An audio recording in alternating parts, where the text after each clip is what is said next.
Trump acaba de hacer explotar la bolsa con los aranceles a China y sus nuevas políticas económicas. Podríamos estar a punto de ver uno de los ciclos alcistas más grandes de la historia de las inversiones.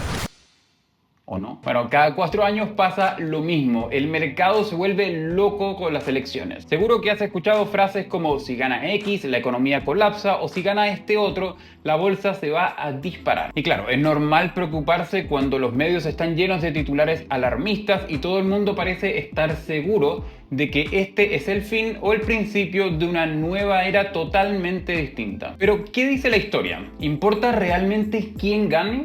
Hoy vamos a analizarlo con datos reales y te voy a contar si es que deberías preocuparte o si es mejor simplemente seguir invirtiendo de la misma manera como siempre. Y quédate hasta el final porque esto va a cambiar tu forma de pensar y de ver las inversiones. Así que si te interesa, empecemos entonces.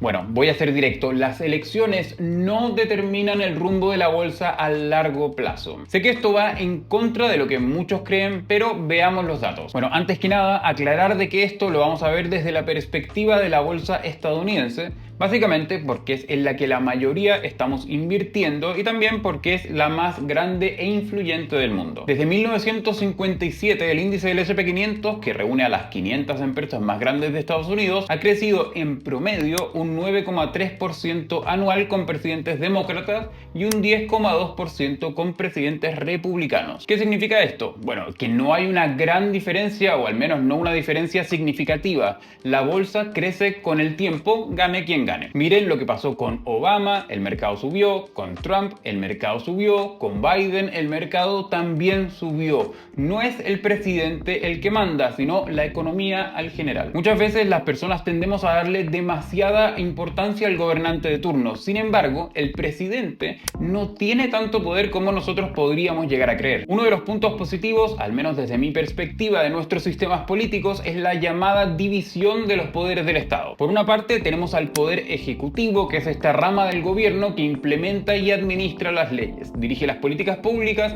y también representa al Estado en forma nacional e internacional. Y aquí es donde se encuentra, por supuesto, la figura presidencial. Luego tenemos al poder legislativo, que es quien propone, crea, modifica y deroga las leyes, y este es el conocido Congreso o Parlamento. Y finalmente tenemos al poder judicial, que es quien se encarga de interpretar y aplicar las leyes, asegurando de que se castigue a quienes cometen delitos y se resuelvan los conflictos. Bueno, me imagino que ahora muchos estarán pensando de que esto no se cumple y que no es tan perfecto como lo estoy describiendo, y bueno, sí, estoy de acuerdo, pero esta es la teoría al menos. Pero bueno, aquí voy con todo esto, que el poder ejecutivo no tiene la capacidad de pasar leyes a su antojo, no tiene este poder, por ende tampoco tiene tanta influencia como nosotros podríamos llegar a creer. Y sí, tiene la capacidad de vetar leyes pasadas por el Congreso, sin embargo, esto pasa en muy pocas ocasiones. Por ejemplo, durante el periodo de Obama solamente se vetaron 12 leyes, Trump solamente vetó 10 leyes y Biden incluso menos de 10. Con esto quiero que entendamos de que el presidente de turno no tiene el poder de hacer lo que se le dé la gana. Cuando empecé a invertir me preocupaba mucho de estas cosas. Veía las noticias y me entraba el pánico, claro, porque pensaba, bueno, si meto mi plata ahora y se viene una caída enorme, quizás mejor me espero a que salga el candidato X porque así la bolsa va a empezar a subir, etcétera, etcétera. Finalmente entendí que lo más importante es tener una estrategia sólida y no estar reaccionando frente al pánico. Invertir a largo plazo, y que lo más importante sobre todo es estar invertido, es mucho más importante que intentar encontrar el momento perfecto. Ahora, no estoy diciendo de que el mercado nunca cae con las elecciones, hay volatilidad, por supuesto,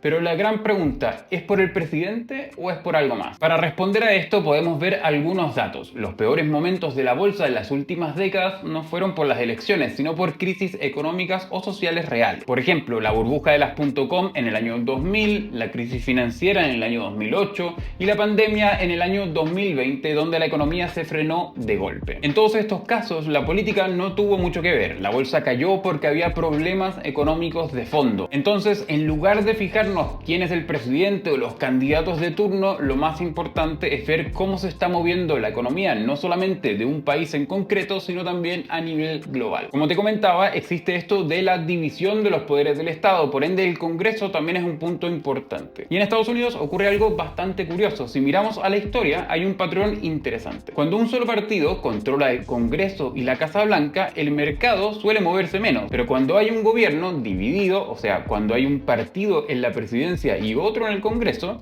la bolsa ha tenido un mejor rendimiento. Pero ¿por qué pasa esto? ¿No sería mejor que un solo partido controlara ambos sectores? Porque claro, así de esta manera el presidente electo podría pasar todas las leyes prometidas durante su campaña. Y bueno, sí, pero no es necesariamente lo mejor para el mercado. Porque cuando hay un solo partido con control total, este puede impulsar cambios más radicales en la política económica, lo que por supuesto genera mayor incertidumbre en el mercado. En cambio, cuando hay un gobierno dividido, hay más estabilidad. Ningún partido puede hacer cambios tan extremos y eso le da más tranquilidad a los inversores. Un ejemplo claro fue en el año 2010. Después de la crisis financiera, el Congreso pasó a manos de un partido y a la presidencia del otro bando. El resultado fue que los mercados tuvieron uno de los mejores periodos de recuperación en la historia. Es decir, a la bolsa le gusta el equilibrio y la previsibilidad. Otro ejemplo claro de que en la bolsa es mejor la neutralidad política es el siguiente gráfico, donde vemos en rojo a las empresas que apoyan a un partido o a un bando en particular, o sea que hicieron más donaciones al Partido Republicano o al Partido Demócrata. Y en la línea azul son las empresas que apoyaron o contribuyeron a ambos partidos por igual. Como ves, han tenido históricamente un mucho mejor rendimiento sin importar el partido gobernante de turno. Bueno, pero ¿qué pasaría, por ejemplo, si es que elegimos algunos sectores específicos? Durante el periodo anterior de Donald Trump, y bueno, este también, todo el mundo cree que las empresas dedicadas a la producción de petróleo y energías tradicionales iban a tener un muchísimo mejor rendimiento que las energías verdes. Pero no fue así. Durante el anterior periodo de Donald Trump, las energías renovables o verdes superaron al rendimiento de las energías tradicionales por un 43%.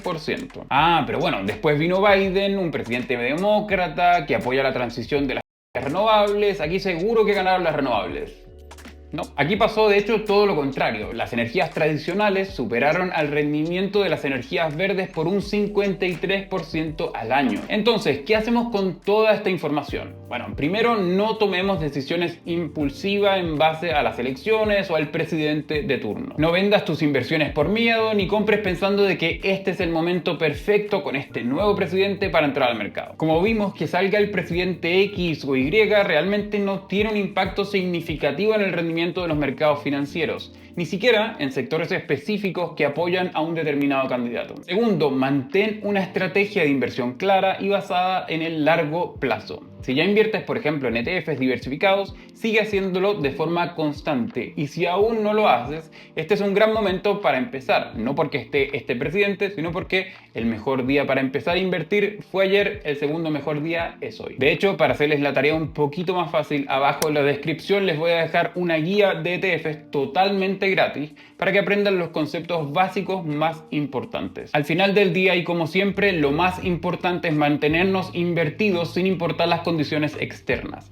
Es cierto que las condiciones macroeconómicas sí que tienen un impacto, como las recesiones, las guerras, las pandemias, etcétera, etcétera, pero a largo plazo el mercado siempre vuelve a su rumbo más bien alcista. Tercero, ignora el ruido. Cada ciclo electoral escuchamos las mismas historias de terror, que si gana este, la bolsa colapsa, que si gana este otro, la economía explota.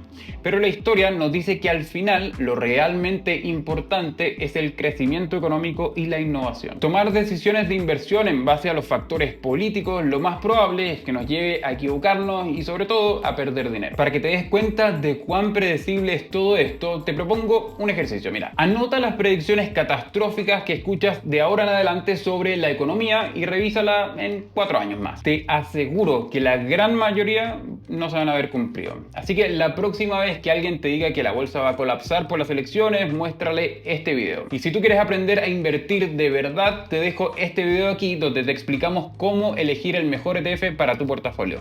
Nos vemos allá. Chao, chao.